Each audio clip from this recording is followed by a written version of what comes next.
welcome to your past paper practicing of CSS criminology. अच्छा, normally okay, so हम जो past paper practice कर रहे हैं, my aim is to go over 2018, 19 and 20. Why the easier option for me would have been 16, 17, 18. But why am I not doing those 3 years and doing these instead is because अगर आप में से किसी ने अगर past papers consult किए अभी तक होपफुली किए ही होंगे, आप लोगों को आइडिया हो गया होगा कि 2016 और 17 में as criminology was a very new subject, उसके बहुत इजी सवाल थे, बहुत ज़्यादा। तो उनको उन पे टाइम लगाने की बजाय I prefer going over 2018 onwards. अगर आप 2018 ऑनवर्ड्स देखें, the paper started becoming more and more technical every year. So that is why instead of wasting time on that, I want you people I want to spend time giving lecture on 2018, 19 and 20. So right now we are going to begin the past papers of 2018. So 2018 में the first question was define criminology, discuss the scope of criminology in Pakistan. अच्छा, when you go over define criminology, अच्छा, what students have an issue with is कि उनको समझ नहीं आती कि इतनी सी चीज को हम एक 20 मार्क्स का क्वेश्चन कैसे बनाएं। ठीक है, तो आप लोगों ने इसी दिस इज द ट्रिक, आपने सिलेबस पढ़ा है ना, आप उसको यूज करें, उसी को मोल्ड करें according to the question and फिर उसके हिसाब से आप अपने आंसर्स बनाएं। That is what you have to practice. So when you have a question, define criminology, discuss the scope of criminology in Pakistan. सबसे पहले आपने क्या करना है, सबसे पहले आप लिखेंगे अपना intro. After that, what you are going to do, you will move on to defining the subject. अब जिस तरह मैंने आपको डेफिनेशंस प्रॉपर सोर्सेज से दी हुई थी, या वो लिख लें बेहतर है, उसके अलावा अगर कोई और अच्छी आपको मिली है वो लिख लें, उनको आप कोटेशन मार्क्स में विद द रेफरेंस मेंशन दें। ठीक है, उसके बाद इसकी एटिमोलॉजी आप लिखें। उसके बाद आपने क्या करना है, जल्दी से, अब देखिए इस क्वेश्चन के 2 parts, one is this and one is this. तो प्लीज इनको हाफ हाफ आप डिवाइड करें। थिंक इसके 10 मार्क्स हैं, इसके आपके 10 मार्क्स हैं, तो पहले वाले पार्ट को भी आपने जस्टिफाई करना है। A lot of candidates make, whenever I do paper checking I notice a lot of candidates make this mistake कि वो एक पार्ट को पकड़ते हैं और वो उसी पे लिखे जाते हैं, तो आपने ये काम नहीं करना। Look at the question and divide it into parts. 3 parts हैं तो मार्क्स उस तरह से डिवाइड करें। ठीक हो गया? Okay, now you have etymology. Etymology के बाद आपने क्या करना है, इसकी जो ब्रांचेस है, हमने इसकी ब्रांचेस पढ़ी थी। अब ब्रांचेस में आपने पता है क्या करना है, instead of taking up lot of space, make the diagram, right the heading and right briefly उनकी वन लाइनर डिस्क्रिप्शन इधर ही। ठीक है, और आगे आप मेंशन कर दें उसका स्कोप ऑफ क्रिमिनोलॉजी, क्रिमिनोलॉजी के स्कोप में क्या था। अब ये वो पूरा जो पे हमारा इंट्रोडक्शन टू क्रिमिनोलॉजी को इसमें जो लेक्चर था ये वो है। ठीक हो गया?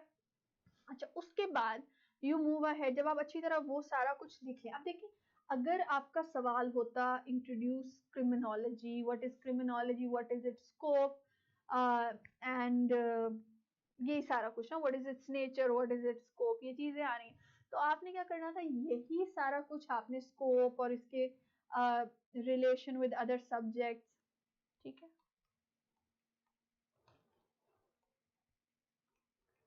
ये सारी जो चीजें थी आपने इनको फैला के लिखना था। ठीक है, इनको डिटेल में लिखना था। अब क्या है, अब आपके पास अब आपके पास क्या है, आपके पास इस क्वेश्चन में 2 अलग अलग चीजें पूछे। आपने डिफाइन क्रिमिनोलॉजी की सारी चीजें लिख के, वही सारी हेडिंग्स लिख के, लेकिन उनको उसको कंपैक्ट कर लेना है। क्यों? क्योंकि आपके पास इतना टाइम नहीं है कि आप उसी तरह उसको फैला के लिखो, 20 आप 20 मार्क्स वाला काम यहाँ पे करो, ये नहीं करना। पॉइंट्स आपने वो सारे मेंशन करने, उनको ब्रीफ करें। ठीक हो गया? उनको शॉर्ट करें, जिस तरह यहाँ मैंने एक डायग्राम से शो कर लिया, यहाँ स्कोप में आप बुलेट्स से बता दें, इसमें आप बेशक वेन डायग्राम से बता दें, या आप इसको भी बुलेट्स या सब हेडिंग से बता दें। इस तरह करके आपने इसको शॉर्ट कर देना। Then you're going to move ahead to the second part of the question, scope of criminology in Pakistan. General scope लिखने नहीं बैठ जाना आपने, related to Pakistan. अब scope of criminology in Pakistan आपने किस तरह से लिखना है, सबसे पहले लिखें नीड फॉर क्रिमिनोलॉजी इन पाकिस्तान। आप जब स्कोप की बात कर रहे हैं, आप ये तो बताएं कि इसका स्कोप क्यों होना चाहिए, हम क्यों बात करें स्कोप ऑफ क्रिमिनोलॉजी इन पाकिस्तान में, कि बुलेट्स में बता दें, ये सब हेडिंग्स में बता दें। उसके बाद आपने क्या करना है, उसके बाद इससे रिलेटेड आप डिपार्टमेंट्स बताएं, आपको याद होने चाहिए कितने ऐसे डिपार्टमेंट्स हैं, कितनी ऐसे इन यूनिवर्सिटीज क्रिमिनोलॉजी के। उसके अलावा डिग्रीज या प्रोग्राम्स, ठीक है। उसके बाद ये मेंशन करें criminology as a separate discipline.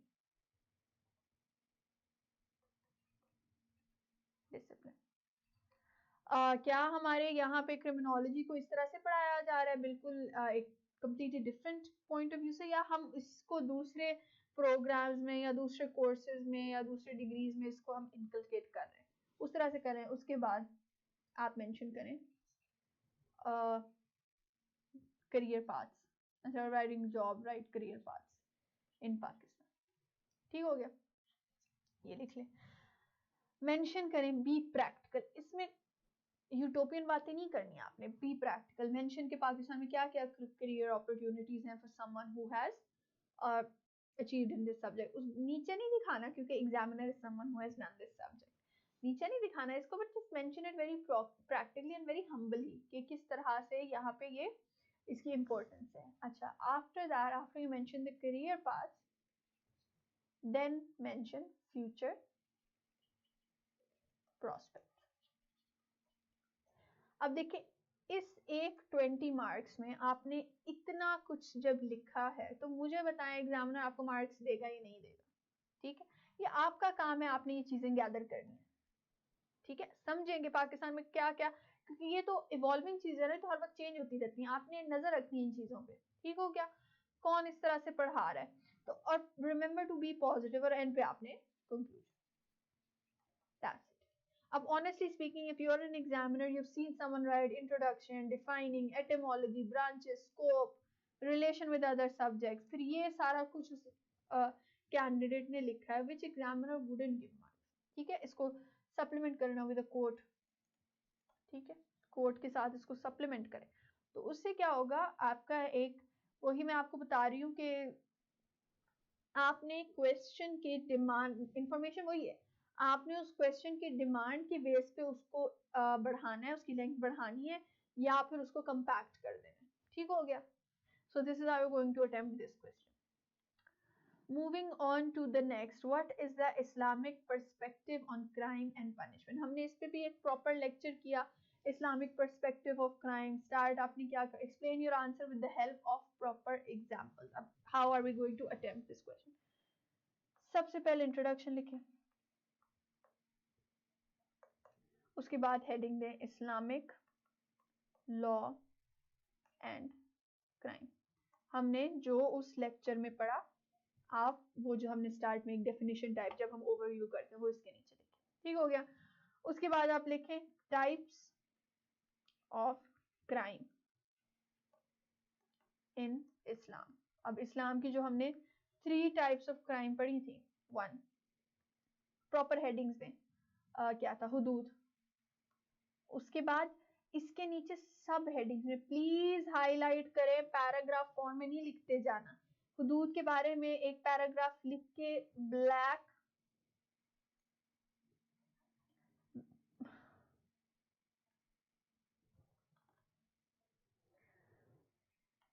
Black उसमें आप एग्जाम्पल इसकी कोट करें, एक एग्जाम्पल लिखें, 2 एग्जाम्पल लिखें हुदूद की जो आपको याद है। उसके बाद सेकंड लिखें आप क्यास लिखें,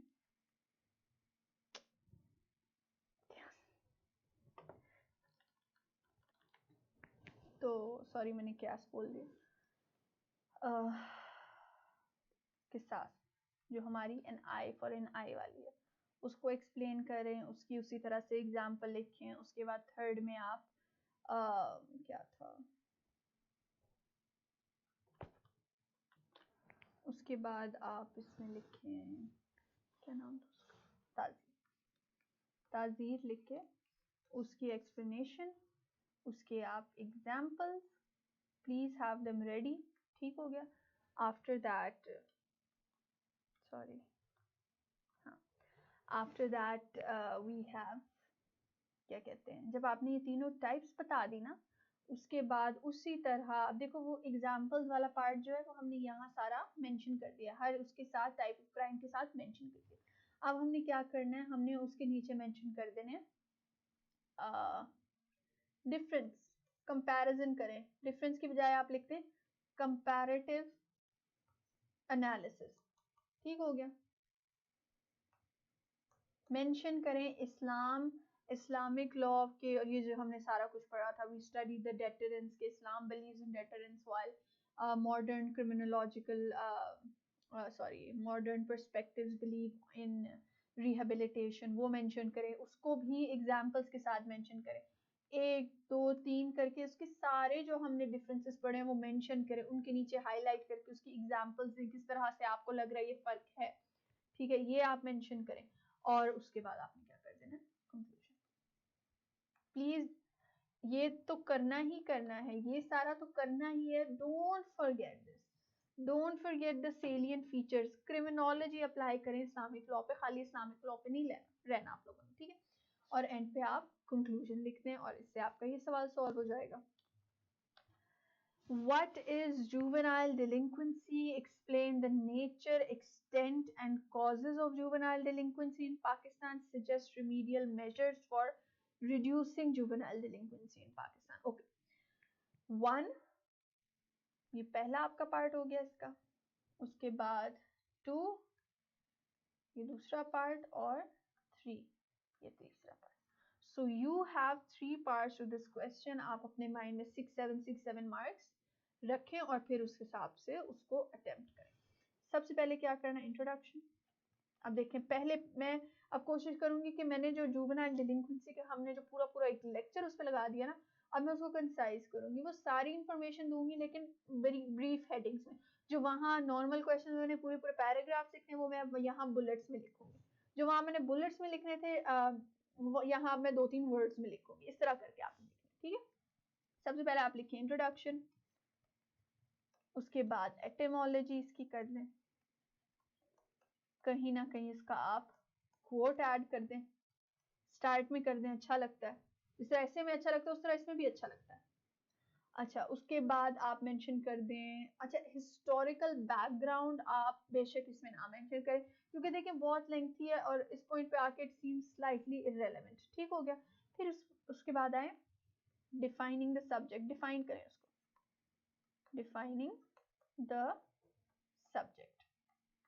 इसमें आपने क्या करना है, जो आपने अच्छे से याद की हुई है डेफिनेशंस वो मेंशन करें, और इसके बाद आप वो मेंशन कर दें वो जो हमने पढ़ा था, डॉलिन कैपेक्सन पेरेंट्स पेट्रिया, ठीक है, जो जिस बेसिस पे ये वर्क करता है ये मेंशन कर दें। अब ये हमने क्या किया, ये हमने हमारा पहला पार्ट कंप्लीट कर लिया। Now we're moving on to the second part of the question. Explain the nature, extent, and cause of juvenile delinquency in Pakistan. All right. अब आपने क्या करना है, नेचर एंड एक्सटेंट। इसमें आप basically when you talk about nature ना, nature of juvenile delinquency, वो आपसे बेसिकली इससे रिलेटेड ट्रेंड्स पूछ रहे हैं, how it's related to poverty, how it's related to age, how it's related to gender, how it's related to education. वो आपसे पूछ रहे हैं कि यहाँ पे जुवेनाइल डिलिंक्वेंसी के टाइप्स किस तरह के होते हैं, टाइप्स मेंशन करें और उसमें जनरल ट्रेंड्स मेंशन करें। ट्रेंड्स कर लें, बल्कि ट्रेंड्स आप रहने दें, आप इसमें सिर्फ कॉजेस पे आ जाए, ठीक हो गया। नेचर में आपने इसकी टाइप्स बता दी, किस टाइप की, इसमें आपने वो बता देना, प्रॉपर क्राइम्स एंड, ये हमने 3 इसकी टाइप्स पढ़ी थी जिनमें से एक स्टेटस ऑफेंस भी था। ये these are types of nature of juvenile delinquency, ठीक है। स्टेटस ऑफेंस आ गया। अच्छा, उसके बाद हमने क्या किया, अब हम आए इसकी कॉजेस पे। कॉजेस आप briefly mention करें, but what I always recommend is after mentioning causes briefly, write theoretical explanation,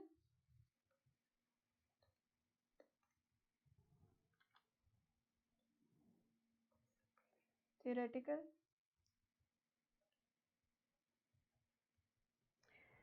my hands are actually very sweaty, तो इसीलिए ये बार बार हो रहा है। Theoretical explanations of juvenile delinquency. सब हेडिंग्स दें, ए एक थ्योरी लिखी, बी दूसरी थ्योरी लिखी, इसके आगे 2 to 3 लाइंस में उसको जल्दी से आप एक्सप्लेन कर दें। ठीक हो गया। यहाँ आपने क्या किया, एक पेज पे आपने सारी थ्योरीज इस पे अप्लाई कर दी। ओके, अब क्या हुआ, हमारा ये सेकंड पार्ट भी हो गया। Suggest remedial measures for reducing juvenile delinquency in Pakistan. यहाँ पे हमने क्या किया, अच्छा पर्सनली आई थिंक कि आप अगर यहाँ पे ना जुवेनाइल डिलिंक्वेंसी या जुवेनाइल जस्टिस सिस्टम से कोई भी क्वेश्चन आए ना, तो 2018 का जेजेएसए ब्रीफली मेंशन करें। अब यहाँ पे because they are asking for remedial measures, mention JJSA and its right, is it working, heading दें JJSA dash is it working और आगे लगा दें क्वेश्चन मार्क। अब उससे क्या होगा, ब्रीफली मेंशन हो जाएगा कि यू हैव एन अंडरस्टैंडिंग। देखो जनरल चीजें कोई भी लिख सकता है, कोई भी ये लिख लेगा कि जी एजुकेशन नहीं है तो क्राइम जुवेनाइल डिलिंक्वेंसी हो रही है या पीयर प्रेशर है, ये कोई भी लिख लेगा। These are the things that are gonna help you score more than them. Competitive exam है, आप उसको बेहतर बनाएं। अब बजाय से कि आप 2-2 पेजेस जेजेएसए पे भर दें, आप हाफ अ पेज में बुलेट्स में बता दें व्हाट आर इट्स शॉर्टकमिंग्स जेजेएसए में या उसकी एप्लीकेशन में, और एग्जामिनर को पता लग जाएगा कि ओके ही नोज दिस। ठीक है, जेजेएसए बता दिया, उसके बाद आपने क्या करना है, रिकमेंडेशंस। ठीक है, रिकमेंडेशंस, और ये अब आपने बुलेट्स में बता दें। ठीक है, अगर आपने रिकमेंडेशंस जनरली बुलेट्स या सब हेडिंग्स में बतानी है वो बता दें बुलेट्स से। अच्छा, one very important thing, don't always go for bullets. ठीक है, वेरी करो सब, या तो बुलेट्स लिखो, अगर बुलेट्स लिखने आपने बुलेट्स बहुत ज्यादा हो रही हैं तो फिर आपने क्या करना है, अगली हेडिंग के नीचे आपने सब हेडिंग्स में लिख लेना। ठीक है, अगर फिर वो कर लो, फिर एक दफा क्या करो, पैराग्राफ लिखो, पैराग्राफ में जो आपका जैसे ही नेक्स्ट पॉइंट स्टार्ट हो रहा है ना उसको हाईलाइट कर लो, उसको या ब्लैक से लिख लो या उसको ब्लैक से अंडरलाइन कर लो, पैराग्राफ फॉर्म में लिख लो, उस तरह ब्लैक से अंडरलाइन कर लो। उससे क्या होता है कि पूरा पेपर आपका बुलेट्स में नहीं अच्छा लगता। ठीक हो गया, रिकमेंडेशंस मेंशन कर लो, अगर आपने जनरली लिखने हैं जनरली लिख लो, अगर आपने उसको उसी तरह इंडिविजुअल लेवल पे लिख लो, फैमिली लेवल पे लिख लो, फिर सोसाइटी लेवल पे लिख लो, ठीक है, फिर नेशनल लेवल पे लिख लो। ठीक हो गया, इस तरह करके आप recommendations लिख लो। Now look at the topic and look how we have carefully gone through the entire question, और हमने किस तरह से इसके हर पार्ट पे फोकस किया। Please please I repeat again, focus on each part of the question, don't just focus on जो आपके माइंड में एक चीज अड़ गई है ना, अक्सर स्टूडेंट्स यही करते हैं, उसी पे लिखते रहते हैं। डिवाइडेड एंड मेक श्योर कि आपका आंसर उसी तरह से डिवाइडेड है। देखो, this is our first part, this is our second part, इस पे कम पॉइंट्स हैं क्योंकि इसमें ज्यादा डिटेल है, इसको हमने ब्रीफली मेंशन किया, ये पहले पार्ट को हमने ब्रीफली मेंशन किया, और फिर एंड पे हमारा ये आ गया। So what is this, this is us carefully dividing our answer. Okay, after this we have traced back the history and development of police organization in Pakistan। अब आपने क्या करना है, इसमें आपने ये करना है कि इंट्रोडक्शन दो। अच्छा, जिस चीज का सवाल है ना, आई ऑलवेज से, क्योंकि देखें दिल बहुत करता है कि आप डायरेक्ट आंसर स्टार्ट कर लें, लेकिन at the end of the day this is Pakistan, तो please, and this is FPSC, please adjust according to the system.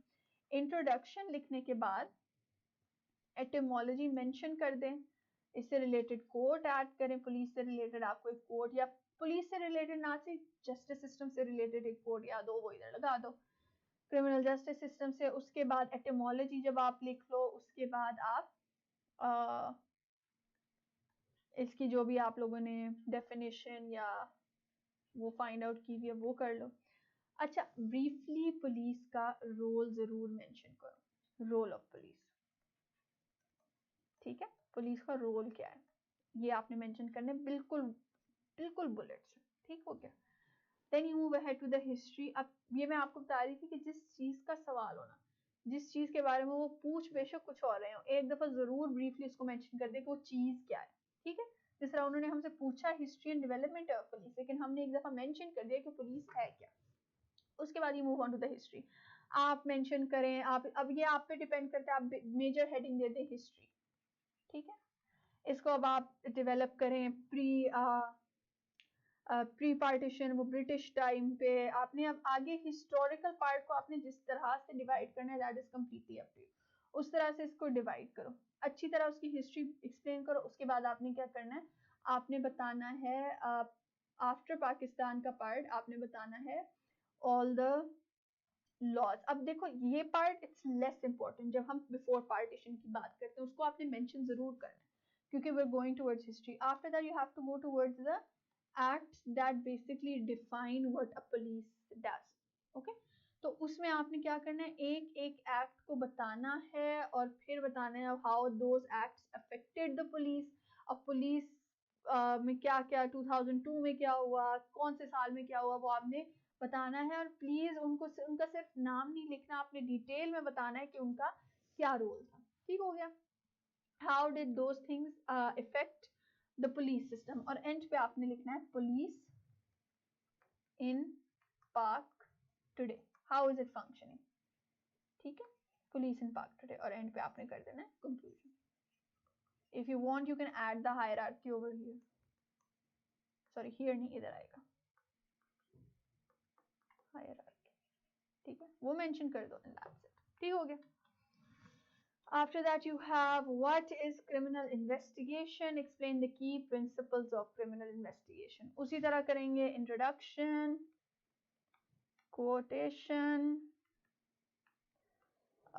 etymology। ये तो हमारी basic introduction और वो सारा हो गया ना। etymology हो गया, उसके बाद defining what criminal investigation is। उसके अब वही बात आ गई ना, two parts। There are two parts to this question। एक को आपने ज्यादा फोकस नहीं करना, इक्वल टाइम देना। तो अभी हम पहले अपना पहला हाफ तो डिफाइन करेंगे। हमने डिफाइनिंग में क्या, ये नहीं करना कि आप डिफाइन एक पैराग्राफ से करें और कहीं भाई हमने डिफाइन कर दिया। There two parts to this question.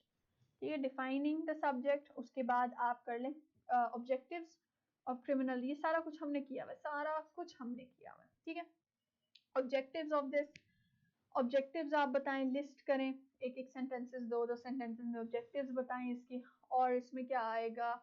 और फिर आपने सिंपल ये बता देना है क्या कहते हैं, basic techniques, basic techniques of criminal investigation को बता दें। फिर हम आ जाते हैं हमारे सेकंड पार्ट में, आ जाते हैं प्रिंसिपल्स ऑफ क्रिमिनल इन्वेस्टिगेशन। ये हम आपके जो क्रिमिनल इन्वेस्टिगेशन वाला चैप्टर लेक्चर था उसमें अंडर गाइडलाइंस मैंने ये चीजें बताई थी, आपने वहां उनको अच्छे से एक्सप्लेन करना है। ठीक हो गया?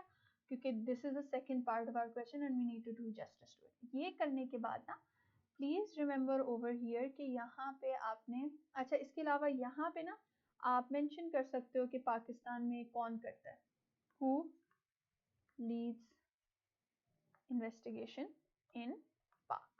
ठीक है, ये लिख दो और इसके नीचे बता देना अकॉर्डिंग टू CRPC। कोट करें, quote it, mention it, highlight it, ताकि एग्जामिनर की नजर पड़े उस पर। अच्छा, प्रिंसिपल्स ऑफ क्रिमिनल इन्वेस्टिगेशन आपने बता दी। उसके बाद ये मैं जरूर मेंशन करें, आर वेयर डू, आपकी नेक्स्ट हेडिंग होनी चाहिए, these principles stand in Pakistan.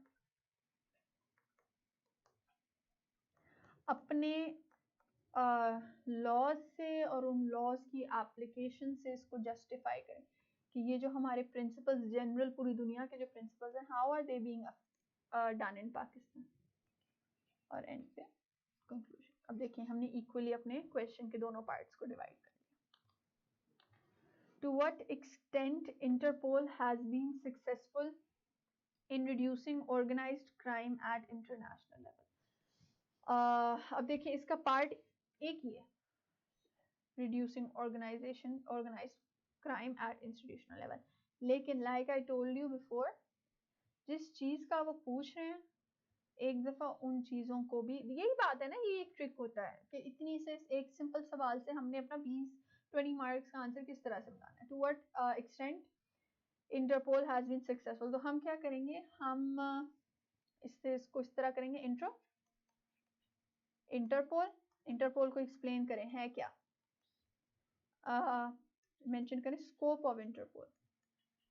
किन किन टाइप के क्राइम्स को वो टैकल करता है, जो हमने पढ़े थे। ठीक हो गया। उसके बाद हम क्या करें, हमने इनकी डिवीजन पढ़ी थी different type.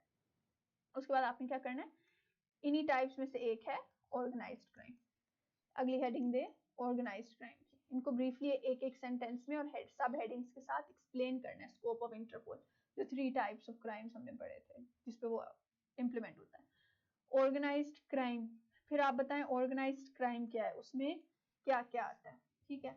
After that what do you do, how does Interpol work. Now when I talk about how does Interpol work, आपने उसकी पूरी organization ही बतानी है। That's not relevant. You need to understand how Interpol works against crime fighting. क्या वो एक दूसरे की countries में घुस के criminals पकड़ते हैं, you know कि ऐसा नहीं है। तो आपने क्या करना है, आपने उस तरह से इसको explain कर लेना है। ठीक हो गया। आपने बताना है कि इस तरह कार्ड्स इशू होते हैं, नोटिफिकेशंस जाती हैं एक स्टेट से दूसरे स्टेट, वो आपने सारा यहाँ पे बता देना। ठीक है। सक्सेस ऑफ इंटरपोल, इंटरपोल की 1 या 2 सक्सेस स्टोरीज डिटेल में मेंशन करें। उसके बाद आपने क्या करना है, गो टुवर्ड्स फेलियर्स, कहाँ कहाँ फेल करता है। ठीक है। उसके बाद जाएं क्रिटिसिज्म, ये हमने पढ़ा था, डिटेल में पढ़ा था। उसमें बेशक जो मैंने एग्जांपल्स दिए वो एग्जांपल्स कोट कर लें किस क्या क्रिटिसिज्म है इंटरपोल। ठीक हो गया। सक्सेस में देखें, अब ऑर्गेनाइज्ड क्राइम का तो आप लोगों को पता ही है ना, तो जो मैंने एग्जांपल दी थी उन्हीं में से आप बेशक निकालें और भी निकालें। ठीक है। क्रिटिसिज्म ऑन इंटरपोल, क्या मसले हैं इंटरपोल पे, why is it biased, can it be misused. ठीक है। एंड एंड पे जब आपने बताना है ना you are answering to what extent, तो आपने अपना ओपिनियन कहीं ना कहीं जरूर देना है। तो अपनी हेडिंग को ऐसी बनाएं, अब जो आपका ओपिनियन है ना, अपनी हेडिंग को ऐसे बनाएं कि एग्जामिनर को उस हेडिंग से पता लग जाए कि आपका ओपिनियन क्या है। फॉर एग्जांपल मैं अगर कहती हूँ कि Interpol was has been successful, but खैर इतना तो आप स्ट्रेट फॉरवर्ड स्टेटमेंट नहीं दे सकते। मैं ये कहूंगी कि इंटरपोल हैज, आप लिख लें इसको इस तरह से कि इन a world that has anarchy, international policing has its limits, इस तरह लिख लें। तो आपने एक कहीं ना कहीं हेडिंग में और एक पैराग्राफ में आपने अपना एनालिसिस जरूर देना। ठीक है। और एंड पे आपने कंक्लूजन बताना। So this is our solution to this question. Intelligence-led policing has become an effective model of policing in tackling organized crime। अब वही चीज दोबारा आगे, intelligence-led policing and organized crime. Discuss the background and key principles of intelligence-led policing। वैसे अगर देखा जाए ना तो ये स्टेटमेंट काफी relevant है to the later part. This is a statement that is added on. आप briefly इसको क्या कर लें, आप सबसे पहले introduction, सेकेंड आप आ जाए इंटेलिजेंस। अब जो हमने इंटेलिजेंस लेड पुलिसिंग पे जो पढ़ा था, हमने इसको काफी डिटेल में पढ़ा था। हमने इसके जो पूरे प्रोसेसेस पढ़े थे वो सारे प्रोसेसेस मेंशन करें, प्रोसेसेस या steps in intelligence led proceeding, वो सारा मेंशन कर लें। ठीक है। फिर आप ये जरूर मेंशन करें पाकिस्तान में कौन कौन से हैं, किस तरह हमारी इंटेलिजेंस पुलिसिंग होती है। ठीक है। ये मैं प्रॉपर हेडिंग्स नहीं लिख रही, बट आप लोगों को आइडिया हो रहा है पाकिस्तान में कौन कौन सी किस तरह से इंटेलिजेंस लेड पुलिसिंग होती है। और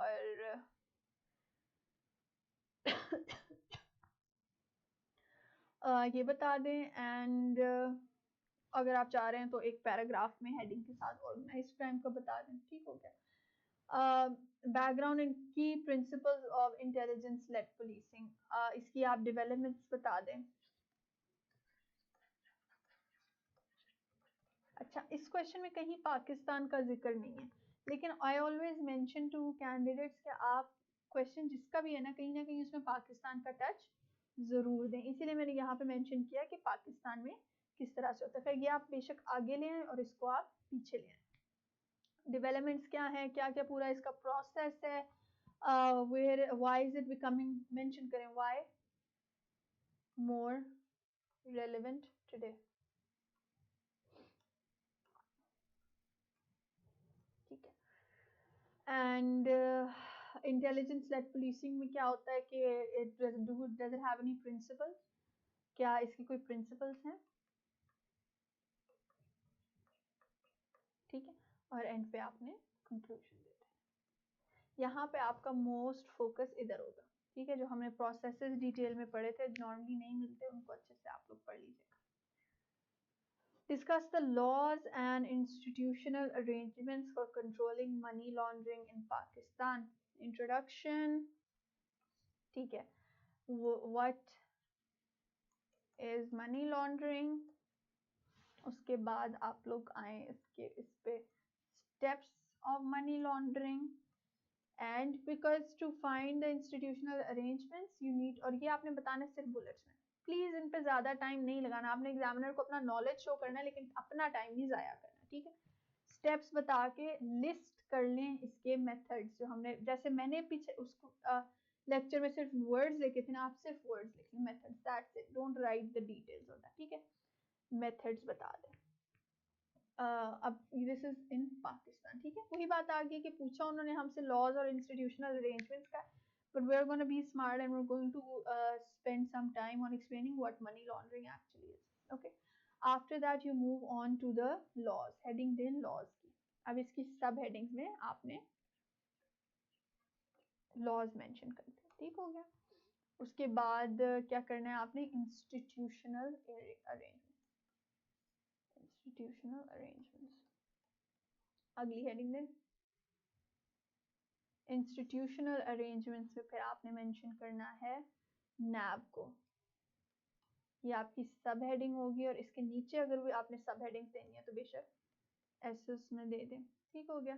नैब का आप बताएं रोल क्या है, फिर मैं नैब की आप क्रिटिसिज्म बताएं, या नैब की आप शॉर्ट कमिंग्स बताएं, ठीक है। नैब की शॉर्ट कमिंग्स बताएं। इसी तरह फिर आप आए एफआईए पे, उसको रिलेट करें मनी लॉन्ड्रिंग से, फिर उसकी शॉर्ट कमिंग्स बताएं, ठीक है। फिर आप आए एएनएफ पे, why ANF, how is it related, क्योंकि ड्रग से रिलेटेड भी मनी लॉन्ड्रिंग, ड्रग्स का भी काम होता है मनी लॉन्ड्रिंग। फिर आपने एएनएफ को ब्रीफली एक्सप्लेन किया, इसकी शॉर्ट कमिंग्स बता दी। फिर आपने इसका सजेशन जरूर दीजिएगा, please please give suggestions, okay. Suggestions देके आपने फिर क्या करना है, आपने लिस्ट फॉर्म में सजेशंस देके एंड पे कंक्लूजन। अभी हमारा पूरा 20 मार्क्स का सवाल सॉल्व हो गया। So this is the end of 2018 paper. I hope this paper solving actually helped you out. आप लोगों को समझ आ गई होगी अब तक कि किस तरह से आपने अपनी नॉलेज को एक्सपैंड करना है और किस तरह से उसको कंसाइज करना है according to the need of the question. So now after this we're going to do 2019 paper.